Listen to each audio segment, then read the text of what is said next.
Bienvenidos a su programa Salud TV, iniciando una semana más, lunes 18 de enero, con un tema como siempre, gracias a Ultra 12 Flex. ¿Y tú? ¿De qué forma manejas el estrés? Yo lo hago con Ultra 12 Plex, energizante y antiestrés. Ultra 12 Plex presenta.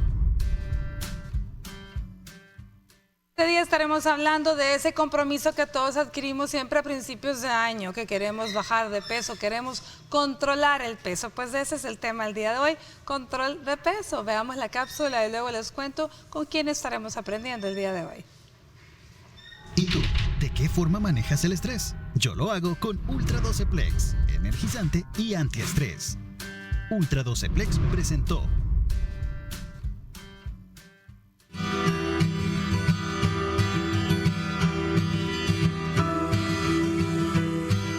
El control de peso es una estrategia para mantenernos sanos y prevenir futuras enfermedades.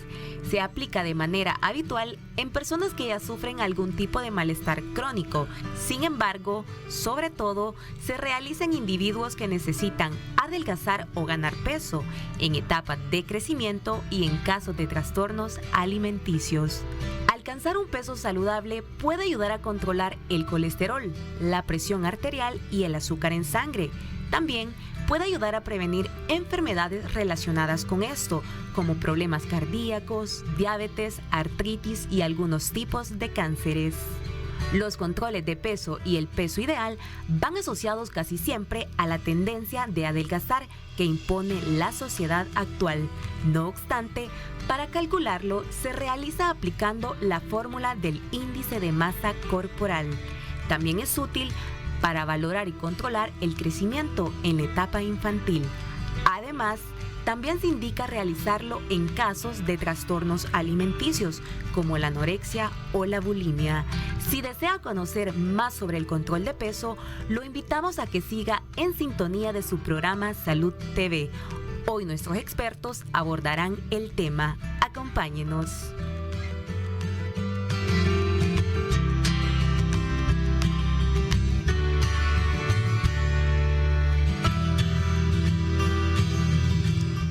Muy bien, pues este día quiero desde ya abrirles nuestra línea telefónica y nuestro número de WhatsApp para que ustedes puedan comentar o preguntar, hacer sus consultas con nuestra invitada. Así que, ¿quién estará con nosotros enlazada vía Zoom?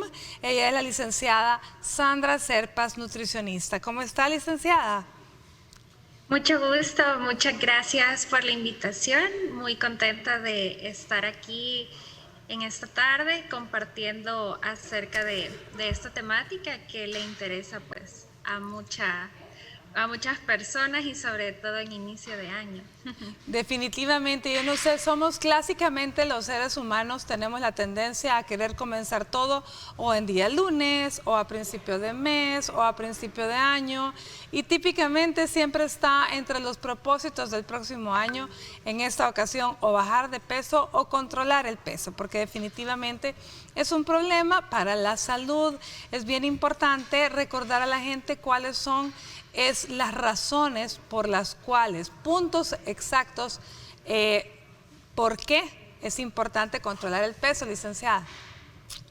Sí, de hecho, esto es algo que se ha venido platicando desde hace ya mucho tiempo. Múltiples estudios asocian un peso elevado al desarrollo de enfermedades metabólicas o la epidemia pues de diabetes, hipertensión o este tipo de alteraciones que principalmente se observan en personas que aparentemente o según los estándares actuales no cumplen con un peso adecuado. Sin embargo, es interesante saber o compartir en esta oportunidad que nuestro peso está distribuido en múltiples compartimentos, como por ejemplo la grasa, hueso, agua, músculo, y del equilibrio de esos compartimentos depende mucho el desarrollo de estas enfermedades o la prevención en que no aparezcan, pues porque realmente lo problemático es la acumulación excesiva de grasa y no tanto así tener un peso elevado, pues, sino que se debe hacer esa distinción de que una cosa es tener un peso elevado por exceso de grasa o un peso elevado porque hay abundante masa muscular o porque es una persona que se ejercita, pues. Entonces, tiene eso toda sí la razón, licenciada. Tenemos que cambiar primero ese concepto. Probablemente sí, control de peso, como dice, sea una de las formas, y si no, pues definitivamente el control de la salud, ¿verdad? Aplicarlo, como siempre hemos dicho, individualmente, porque no es lo mismo el paciente físico-constructivista, el paciente que quiere controlar su grasa porque va a una competencia, pero que tiene mucha masa muscular. En definitiva, a él no se le va a valorar en función al peso, sino sencillamente en función de la grasa y su masa, su estructura ósea. Ahora, también, licenciada, es importante que cuando hablamos de control de peso, no siempre nos referimos a perder peso, porque también hay gente que puede estar en el otro lado de la balanza, es decir, que pueda tener estados de desnutrición o de bajo peso, ¿cierto? correcto, correcto. Y qué bueno que se hace ese comentario, porque, claro, la mayor parte de personas lo que busca es la pérdida o la disminución, porque es el problema que aparentemente es más común. Pero ciertamente el control de peso significa, o lo que busca es encontrar aquel número, si lo queremos ver así, que a mí me asegure que mi organismo va a funcionar de la manera óptima, que yo voy a poder realizar mis actividades cotidianas, tanto físicas como mentales, sin ninguna dificultad, y que esto no va a interferir en mi desarrollo o mi desempeño, porque yo voy a obtener todos los nutrientes que necesito. Y claro, decir que existe un peso ideal o en el que una persona debería mantenerse es un poco complejo o hasta cierto punto simplista, porque el peso es algo que va cambiando a lo largo de nuestra vida, dependiendo de nuestro estado fisiológico, de los cambios hormonales que hayamos sufrido. Por ejemplo, en el caso de las mujeres, luego de un embarazo, por supuesto, hay una ganancia de peso y no es que se va a mantener esta mujer luego de dar a luz en ese peso que aumentó, pero sí su organismo ya no va o no necesariamente tendría que ser el objetivo regresar al peso anterior, pues, o al peso que uno tenía cuando era adolescente, por ejemplo. Eso es clásica. Eso es clásico, Sí. licenciada. Todos queremos caber en el uniforme que teníamos cuando salimos del colegio, ¿verdad? Entonces no se puede, el tiempo pasa. Sí, no podemos pretender regresar a lo de antes, sino que nosotros vamos envejeciendo, vamos atravesando diversas etapas. De hecho, ya cuando somos adultos mayores o incluso adultos maduros de 50 años en adelante, hay una redistribución de la composición de grasa.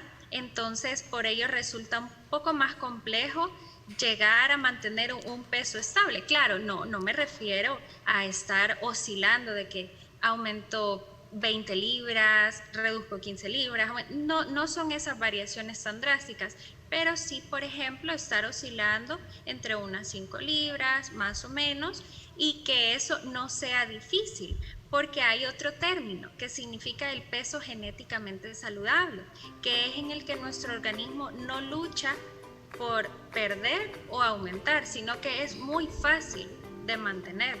Entonces, claro, una evaluación profesional o basado en el historial de enfermedades o de salud de esta persona, eso ya podría irse direccionando, pero sí se hace referencia más que todo a un peso genéticamente saludable, que es donde ya todas nuestras funciones se realizan sin ningún problema. Excelente. Bueno, licenciada, vamos a ir a una pausa, veremos el avance de TN21. Recuerden nuestros números y nuestro número de WhatsApp está disponible para que usted pueda hacer sus comentarios, sus preguntas, para que nos cuente por qué es importante bajar de peso. Vamos a hacer esa en esta ocasión. Vamos a preguntarle a usted a que nos cuente qué es lo que ha aprendido a lo largo de todo este tiempo. Vamos a ver el avance de TN21 y volvemos.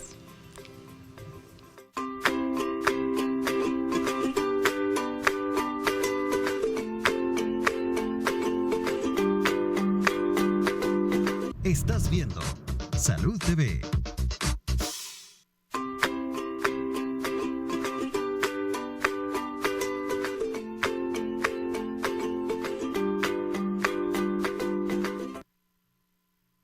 Bueno, continuamos con nuestro programa. Este día estamos con la licenciada Sandra Serpas a través de la plataforma vía Zoom.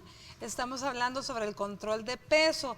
Licenciada, yo creo que vale la pena, y bueno, ahí tienen los números en pantalla, nuestro WhatsApp 7859-7318 para que participe y nos cuente, nos diga qué ha aprendido, por qué es importante controlar el peso y no solo me ponga para estar bien de salud, póngame puntualmente por qué. Ahora 2283-2157, el número en el set. Sandra, hablemos un poquito del índice de masa corporal. Yo sé que ese es menos simplista que decir este es un peso ideal, ¿verdad? Pero por lo menos le da una idea a la gente que puede, un cálculo que puede sacar en su casa con una calculadora para más o menos saber cómo anda. No es certero que tenga un peso saludable, pero veamos si está entre los rangos permitidos. Hablemos de que cómo se saca el índice de masa corporal y para qué nos sirve. Sí, de hecho, este tipo de fórmula la descubrió una persona que se llamaba Quetelet, se le denomina índice de Quetelet también, y actualmente, o por lo menos en mi experiencia, yo lo considero obsoleto porque en su momento se utilizó para determinar, si bien es cierto, el rango normal de peso de acuerdo a la estatura de una persona, pero sobre todo era muy útil para estudios epidemiológicos, donde se necesitaba cubrir una amplia muestra de personas y resultaba más práctico determinarlo de esta forma, el estado nutricional. Sin embargo, si queremos lograr algo más personalizado y tomar en cuenta que el peso no solamente es como lo que dice la báscula, cantidad de kilos, exacto, o de libras, se tendría que hacer un estudio. Bueno, hablando por estudio, creo que las personas van a pensar que es algo muy complejo o costoso, pero una más evaluación. bien una división por segmentos, es decir, resultaría más útil, y esto lo pueden hacer en casa, si solamente cuentan con una báscula y una cinta métrica. Sí, está bien llevar un registro de peso, pero medirse la cintura, porque esa va a ayudarnos a conocer cómo se encuentra la distribución de grasa en el cuerpo. Hay una herramienta o una fórmula, denominémoslo así, que se llama índice cintura-cadera. Y hay múltiples estudios con enfoque cardiovascular que lo utilizan para determinar el riesgo de eventos metabólicos, o por ejemplo un infarto, hígado graso, que cuando este índice se encuentra elevado, o por ejemplo en el caso de las mujeres una cintura mayor a 80 centímetros y en el caso de los hombres mayor a 90, esto se asocia a un mayor riesgo de enfermedades cardiovasculares. Y ya pues no estamos solamente diciendo, bueno, es que de acuerdo a la estatura usted debería perder... de acuerdo a su talla usted tiene el peso adecuado, pero realmente eso no es así. Así que el índice de masa corporal, como bien dice la licenciada, únicamente nos sirve para decirle está en el rango que se supone está normal, pero no le sirve a usted para saber si está verdaderamente con un peso saludable o si tiene un riesgo cardiovascular importante. A ver, este índice cintura-cadera, ¿se mide la cintura a la altura del ombligo, licenciada? ¿Y cómo se saca para que la gente que esté en casa lo pueda hacer? Sí, con respecto a la medición de la cintura, importante que debe ser en ayunas.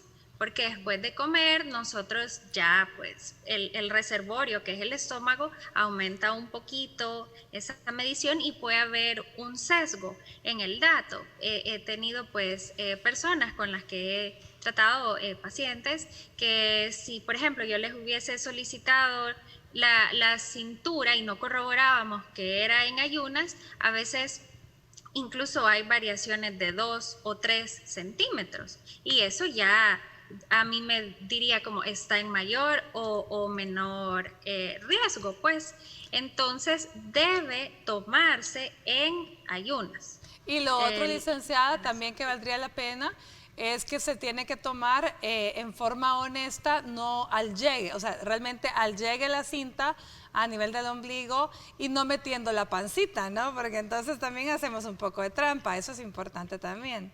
Es correcto, es correcto. Tiene que ser que usted coloca la cinta, muy bien dicho, a la altura del ombligo, un poquito más arriba, 2 dedos más arriba del ombligo, inspira un poco y ya luego, como que así diciendo en palabras sencillas, saca el aire para que la cinta métrica pueda tomar el dato sin estarlo forzando, pues.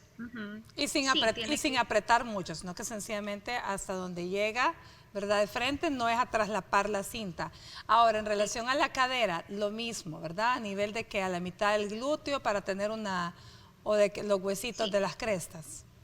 Es correcto, a la mitad del glúteo debe registrarse o debe estar en contacto la cinta y luego para obtener el índice cintura-cadera lo único que debe hacer es dividir su cintura entre su cadera en centímetros, no en pulgadas, sino que en centímetros. Y si por ejemplo en el caso de las mujeres obtienen un valor entre un 0.71 a 0.84 se considera apropiado y para el caso de los hombres es entre 0.78 a 0.94. Eso sería lo normal o lo que hasta este momento, de acuerdo a la evidencia, se muestra como datos que pueden disminuir el riesgo de eventos cardiovasculares. Claro, esto es una forma como bastante rudimentaria o que casera para determinarlo, porque hay otros componentes, como por ejemplo genéticos, que pueden también estarnos afectando, pero para uso de la casa y no solo quedarnos con el peso, que considero yo que es algo muy superficial, esto puede ayudar. Muy bien, entonces ahí tiene, usted que está en casa puede hacer ese ejercicio, tiene su cinta métrica, tiene su báscula, pues obtenga, ya sea con la cinta métrica, con solo que tenga una cintura arriba de 80, usted, y es mujer, usted ya está en un riesgo cardiovascular. De igual forma, si es hombre, esa medida tiene que ser abajo de 90, porque de lo contrario, usted ya está pasadito de peso y tiene que ponerse en control. Si quiere sacar el índice cintura-cadera, pues también puede hacerlo. Ya la licenciada dio los valores. Licenciada, hablemos un poquito de la pirámide famosa alimenticia, que era antes, que sí era una pirámide de nutrición, pero que también ha ido cambiando. Hablemos de los cambios que esta pirámide ha tenido.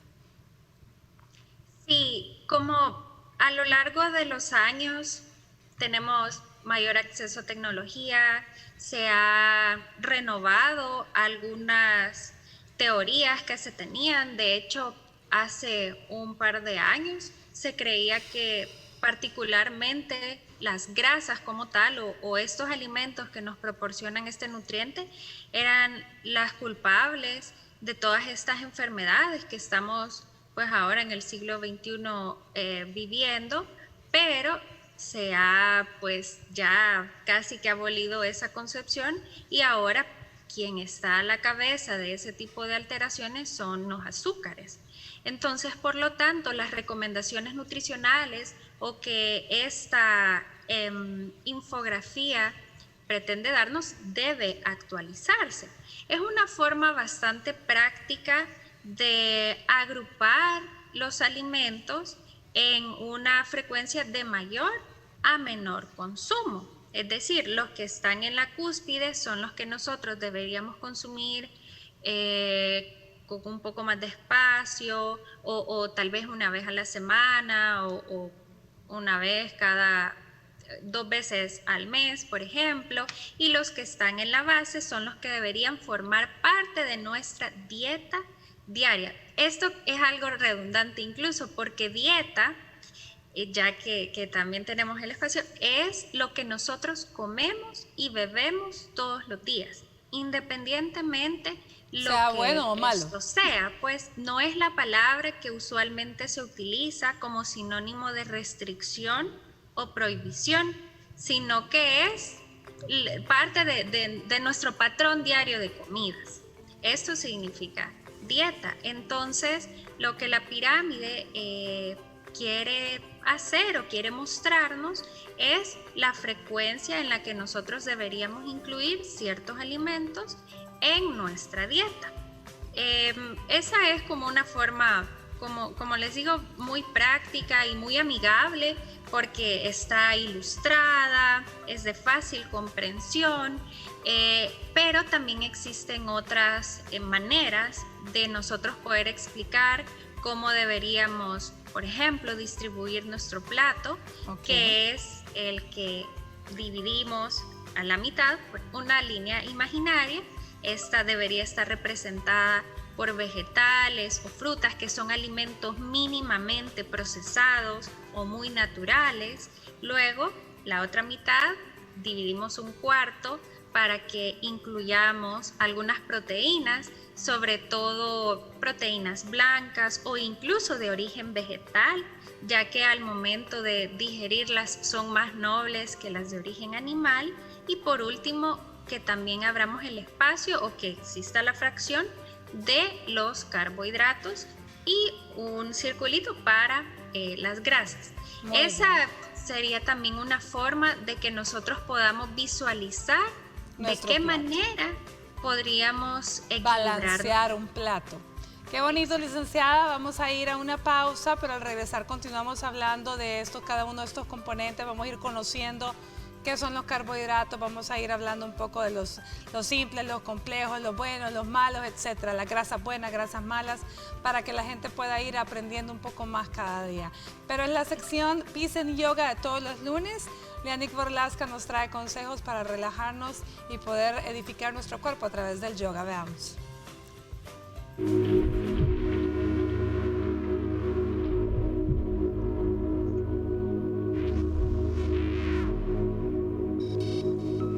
Hola amigos de Salud TV, soy Lianik Borlaska y el día de hoy les enseñaré Ardha Purvottanasana o la postura de la mesa, la cual fortalece todo el cuerpo en general y sirve de postura preparatoria para asanas más avanzadas. Desde Dandasana o postura del bastón, dobla las rodillas y apoya los pies. Con las manos apuntando hacia adelante, presiona las palmas hacia la alfombra y eleva la cadera hasta que los muslos estén paralelos con el suelo y las palmas directamente abajo de los hombros.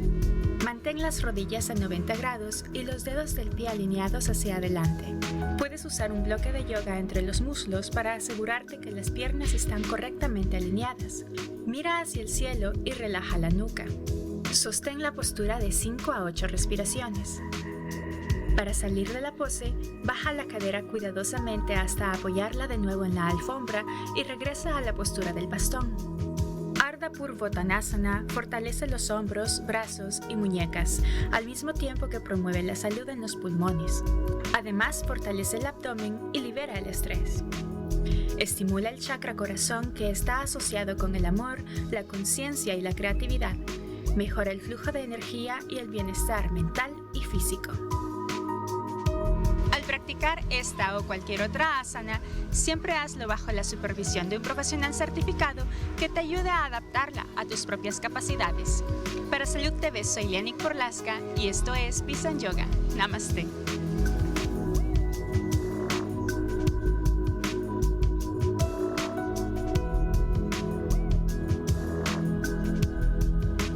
Estás viendo Salud TV.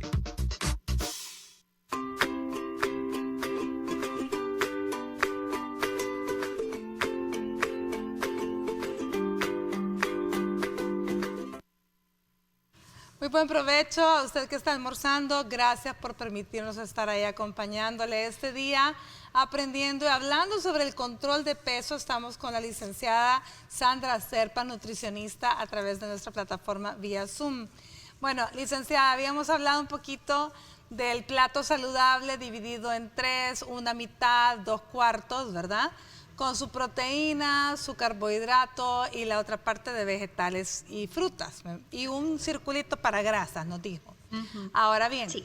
hablemos porque siempre mencionamos esto, pero muchas veces la gente que está en casa no conocemos cuáles son los diferentes tipos de carbohidratos y la forma de prepararlos, si esto los cambia y si son buenos o son malos. Hablemos primero de este grupo que son los carbohidratos. Correcto.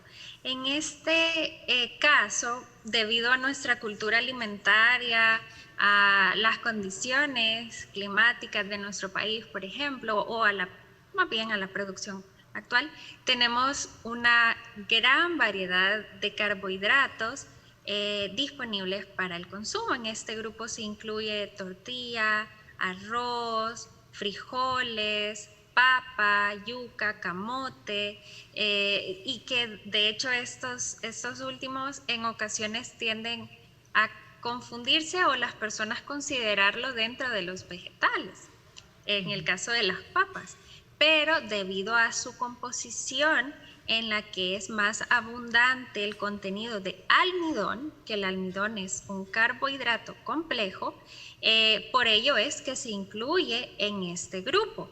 En el caso de lo que mencionábamos antes del corte, de carbohidratos simples y complejos, en el caso de los simples son los azúcares, las frutas, de pronto algunos postres, y en el caso de los complejos se incluye el arroz, la tortilla o también cereales integrales como el pan o cualquiera al que no se le ha retirado pues la cáscara. En el caso de cuál debería ser el equilibrio entre carbohidratos simples y complejos, va a depender del ejercicio físico que realicemos, si padecemos de alguna enfermedad o no, por ejemplo, diabetes, que sería la más común, me atrevería a decir, y también si tenemos algún otro tipo pues, de tratamiento que me obligue a hacer una distribución distinta. Pero ¿perdón? Perdón, licenciada, el pan blanco, el pan integral, el pan dulce, en fin, Sí. ¿esto entra dentro de los carbohidratos simples, todo el tipo de pan? No, en el caso de los integrales se considera en el grupo de los complejos, pero aquellos que han sido ya muy refinados correspondería al grupo de los carbohidratos simples. Pero, o sea, hay carbohidratos simples naturales, como en el caso que mencionaba de las frutas. No es que los carbohidratos simples sean malos.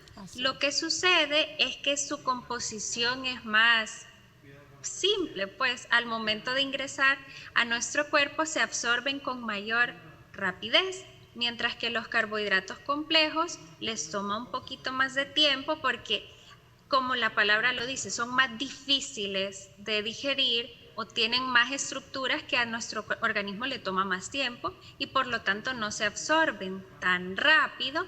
Y ahí es donde mencionaba que dependiendo de si hay enfermedades, así conviene más consumir un poco de carbohidratos complejos y disminuir los carbohidratos simples, pero todo dependerá de las necesidades individuales, pues. Pero sí se aconseja priorizar los que nos aportan fibra. Eso sí es importante. Ahora, es importante, como usted mencionó, para el paciente diabético, por ejemplo, que es el paciente que tiene un problema para el metabolismo de los carbohidratos, entender que los carbohidratos simples tienen que consumirse con moderación y con limitantes. Por lo general, licenciada, se recomiendan que 3 carbohidratos simples en el día para un paciente diabético. Dependerá del tratamiento, si está siendo abordado con insulina, con hipoglicemiantes o con algún fármaco en específico, la dosis de ese fármaco y el control glicémico del paciente. Pero, por ejemplo, si fuese un diabético que se mantienen sus glucosas en valores adecuados, que van a prevenir el desarrollo de las complicaciones, se podrían incluir, sí, 3 carbohidratos complejos sin ningún problema. Todo y cuando este paciente ya esté bien informado acerca de su enfermedad y cómo los alimentos interactúan con su control glicémico, porque es muy importante empoderar al paciente.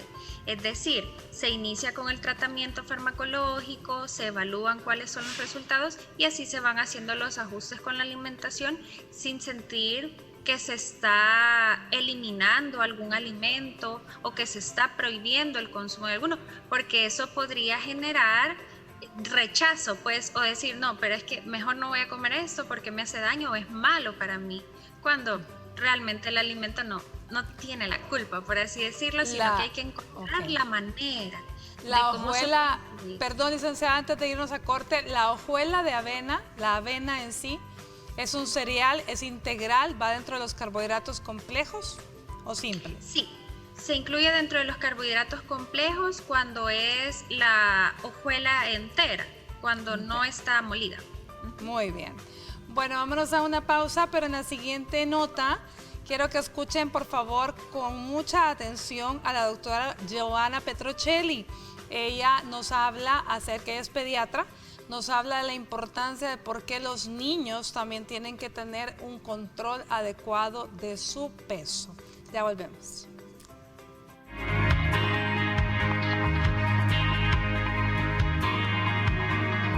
Buenos días, amigos de Salud TV. Soy la doctora Giovanna Petrocelli, pediatra neonatólogo.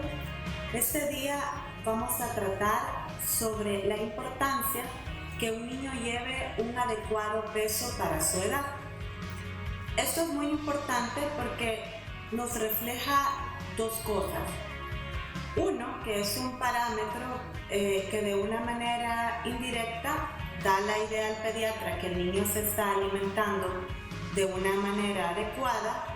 Dos, que su organismo está funcionando adecuadamente, por lo cual está permitiendo ganar un peso adecuado. Y en los controles pediátricos de suma importancia, porque si un niño tiene un peso o muy abajo o muy arriba del estimado para su edad, puede significar un factor de alerta para que el pediatra busque las causas del por qué este niño no está ganando un peso adecuado, y también sirve para que el médico haga una intervención a tiempo para que este niño se desarrolle adecuadamente. Y para los padres también es de vital importancia que se lleve un estilo de vida saludable para promover el que su hijo pueda ganar un peso adecuado, como es fomentar con el ejemplo hábitos de salud adecuados, fomentar el ejercicio, que el niño tenga una dieta basada en alimentos sanos y en porciones adecuadas para su edad. Esperando que este mensaje sea de provecho para ustedes, se despide la doctora Giovanna Petrocelli. Hasta la próxima, amigos de Salud TV.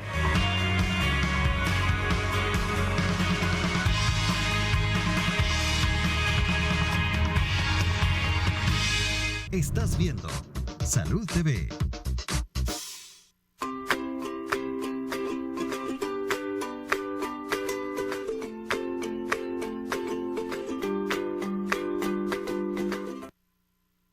Gracias por continuar con nosotros. Este día estamos conversando con la licenciada Sandra Chávez a través de la vía Zoom acerca del control de peso. Ya hablamos un poquito de los carbohidratos y antes de pasarme al otro grupo, licenciada, que son las proteínas, solamente rapidito, hábleme un poquito del índice glicémico de los carbohidratos, porque también eso es bien importante, especialmente para el paciente diabético.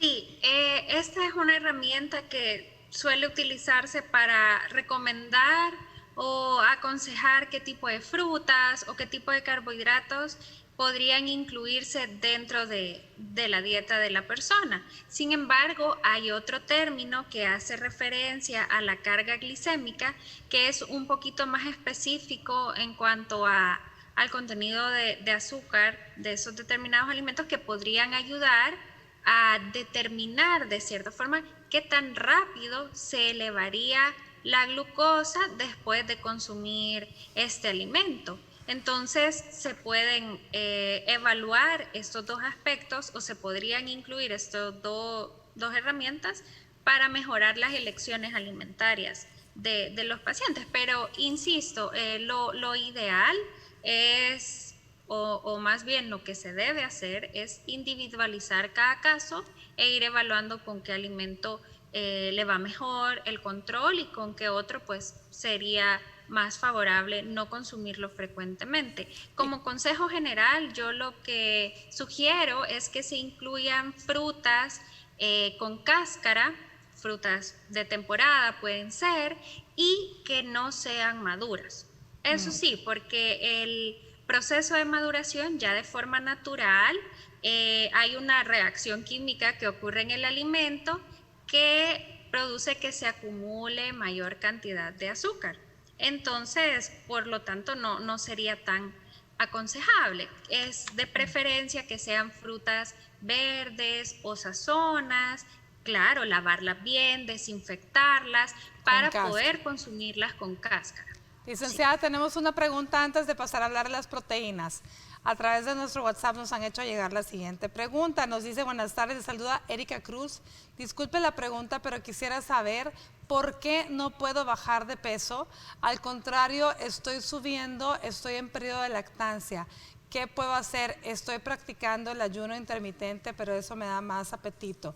Bueno, muchísimas gracias, Erika, por escribirnos. Ese es un tema de mucha actualidad, el famoso ayuno intermitente y la dieta keto, que no es para todos definitivamente, y no se debe hacer sin el apoyo, sin la supervisión de un profesional de la salud, porque pasa lo que le está pasando a la amiga, ¿cierto? Sí, y qué interesante y por qué no decirlo delicado, ya que se encuentra en un periodo clave en la nutrición de su bebé y en la de ella misma, ya que el periodo de lactancia es altamente demandante desde el punto de vista energético y nutrimental, por supuesto. De hecho, los requerimientos aumentan en el primer semestre 500 kilocalorías. No me gusta mencionar esa palabra porque la gente asocia al conteo o que hay que ver solo calorías, pero era importante mencionarlo, 500 calorías, y en el segundo semestre son 400 calorías extra al requerimiento base que tiene esta persona, esta mujer, por supuesto. Por lo cual el ayuno intermitente no es favorable bajo ninguna circunstancia, o por lo menos bajo mi experiencia, para una mujer embarazada, ya que hay demandas que deben ser cubiertas durante todos estos días. Y si yo restringo el ingreso de energía, por supuesto que mi organismo se encontrará en un estado de inanición y va a buscar alimento. Por lo tanto, lo que ella menciona, pues, de que al contrario de perder peso, está aumentando porque tiene más apetito y es natural. Su cuerpo se está defendiendo de ella misma porque su cuerpo necesita más calorías para poder cumplir con la alimentación y nutrición de su bebé y, por supuesto, mantenerse saludable. Y si usted pasa tantas horas sin comer, eso no le va a funcionar. Amiga, tiene que comer como Dios manda, sus 5 tiempos al día, con sus refrigerios, aumentar incluso, como dice la licenciada, porque usted debería de estar perdiendo peso, como que ella dice, es un periodo de altamente demandante. Así que creo que el ayuno intermitente no va para usted. Vámonos a una pausa y ya volvemos.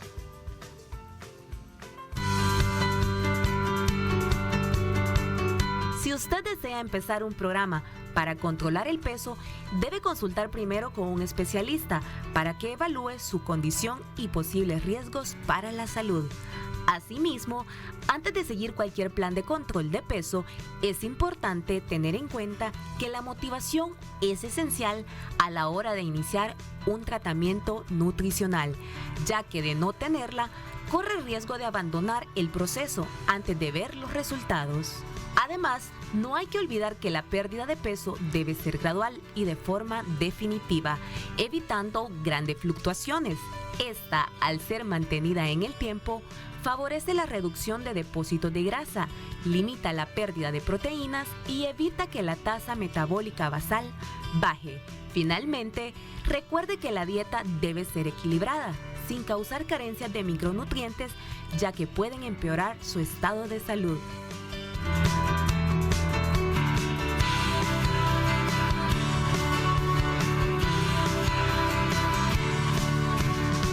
Estás viendo Salud TV.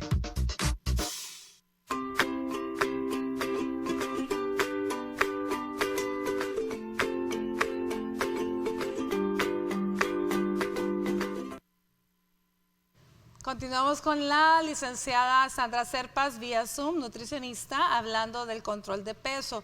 Licenciada, hablemos del grupo importantísimo, las proteínas. ¿Cuáles son las proteínas de origen animal? Y más, cuéntanos cuáles son las proteínas de origen vegetal, porque hay mucha gente que de pronto no tiene deseos de comer animales, ya sea porque quiere experimentar ser vegetariana o porque sencillamente esa es su convicción. Hablemos de cuáles son las proteínas vegetales.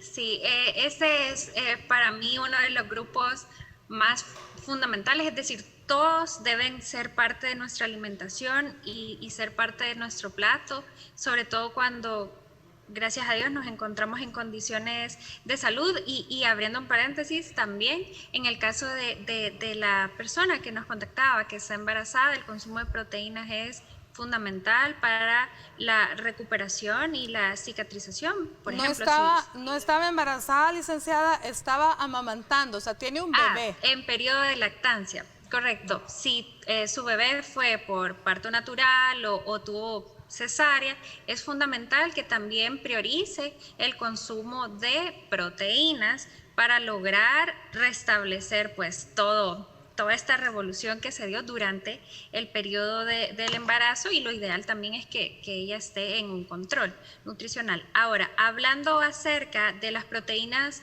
animales, se incluye el huevo, el pollo, la carne, pescado. En general son productos que nosotros encontramos o que están pues disponibles, el queso fresco, el requesón, o sea, los lácteos. Pero los lácteos depende porque, por ejemplo, la crema es incluida como un lácteo para la mayoría, pero para mí como nutricionista la crema es una grasa, porque debido a su composición la cantidad de proteínas no es tan significativa como la cantidad de grasa. Y eso es lo interesante acerca de cómo el ser humano se alimenta y cómo nosotros agrupamos los alimentos, ya que todos contienen un poquito de nutrientes, pero de acuerdo al que más abunde en ellos, así es como los clasificamos a fuente de proteína, fuente de vitaminas, por lo cual la crema es una fuente de grasa y no tanto de proteína. Proteína vegetal, ¿el frijol es proteína? Sí, el frijol es una fuente de proteína muy, muy valiosa y que no deberíamos desaprovechar ni tampoco como verla de un alimento que hay tan común, el frijol. Claro, el frijol tiene fósforo, tiene hierro y la proteína vegetal. De hecho, yo he comprobado que comer frijoles todos los días ayuda a mantener una hemoglobina nítida, entonces hay que procurar incluirla y es parte de nuestra cultura alimentaria. También se incluyen los garbanzos, las lentejas y dentro de las proteínas vegetales hay algo que se conoce como mezclas alimentarias. Es decir, por ejemplo, el arroz con los frijoles, el famoso casamiento, es una proteína que podríamos considerar casi igual que una pieza de pollo, por ejemplo, por la cantidad de aminoácidos que nos proporciona. Al mezclarse, ya se vuelve una fuente importante de aminoácidos. Los aminoácidos son los que forman las proteínas, son como estas pequeñas estructuras que al unirse dan como resultado una proteína. Y hay algunas que nuestro cuerpo sintetiza o que no necesitamos consumir, y hay otras que sí necesitamos consumir. Se conocen como aminoácidos esenciales. Entonces, al unir los frijoles con el arroz, ya logramos una fuente de aminoácidos esenciales muy importante. Entonces, también la consideraríamos como fuente de proteína vegetal. Muy bien, eso es importantísimo. Entonces tenemos ahí que las lentejas, los garbanzos, el frijol, el arroz, el casamiento en sí son fuentes de proteínas vegetales para todos aquellos pacientes que no quieren o no pueden consumir carnes, ¿verdad? O proteínas de origen animal. Ahora bien, también dentro de el otro grupo importante, pues son las grasas, ¿no? Hablemos un poquito de las grasas, la cantidad de grasa, hablemos rápida, mantequilla, margarina, aceites. Y entre los aceites, ¿cuál es el mejor y por qué? Sí, con las grasas se clasifican en saturadas e insaturadas. Las que nosotros deberíamos preferir son las insaturadas. ¿Cuáles son estas? Si hablamos de productos para cocinar, las que se encuentran en estado líquido, es decir, los aceites.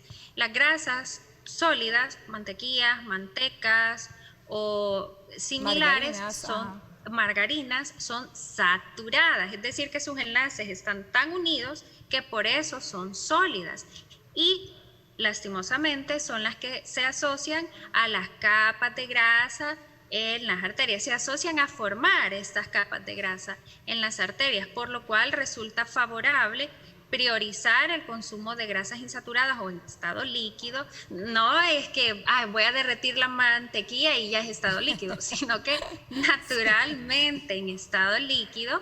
Y en el caso de los aceites, preferir, el canola, que todos quisiéramos sería el de oliva, porque es el monoinsaturado, o sea, es el mejor o el que se va a metabolizar de la forma más apropiada de nuestro cuerpo. Pero si no, también está la opción de canola, está la opción girasol, por ejemplo, que también son buenas alternativas para preparar las comidas. Pero bueno, claro, sin abusar de las cantidades. Sin abusar de.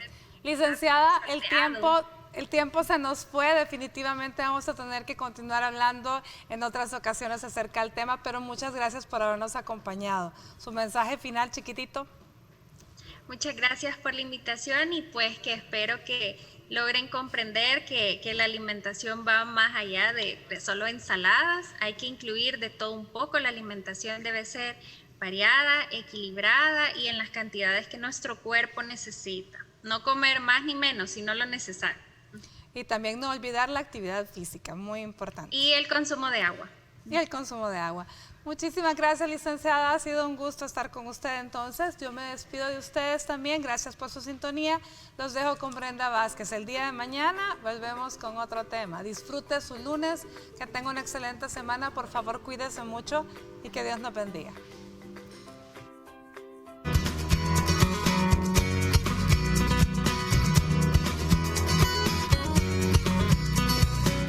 Muchas veces descuidamos la calidad de nuestras comidas y sin darnos cuenta subimos o bajamos de peso. Por eso te damos algunos consejos que puedes aplicar en tu día a día. Realiza actividades al aire libre. Recuerda que una buena caminata de 30 minutos te puede ayudar a quemar entre 100 y 150 calorías. Aumenta el consumo de frutas, verduras y vegetales frescos. Consume este grupo de alimentos de forma regular. Puedes hacerlo variando entre muchas de las combinaciones posibles. Ten cuidado con lo que tomas. Elimina de tu dieta los frescos, las bebidas energéticas y modera el consumo de alcohol y café. Toma en cuenta que, sobre todo, el alcohol aporta una gran cantidad de calorías líquidas que atentan en gran medida contra cualquier plan para mantener o reducir el peso corporal.